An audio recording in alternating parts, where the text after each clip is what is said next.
আসসালামু আলাইকুম, আপনাদের জানিয়ে দিচ্ছি মায়ানমারে গত ২৪ ঘণ্টায় ঘটে যাওয়া গুরুত্বপূর্ণ সংবাদসমূহ। নারিনজারা নিউজ।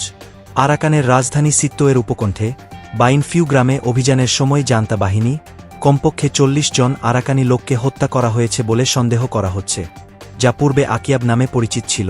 এই ভয়াবহ ঘটনার প্রত্যক্ষদর্শী বেশ কয়েকজন গ্রামবাসী জানিয়েছে। নারিনজারা নিউজ। জান্তা বাহিনী আরাকান রাজ্যের সিত্তোয়ে শহরের অধীনে আরাকান আর্মি সমর্থনকারী ১০০টিরও বেশি পরিবারের চাউং এনুয়ে মিনগান গ্রাম ধ্বংস করে। নারিনজারা নিউজ।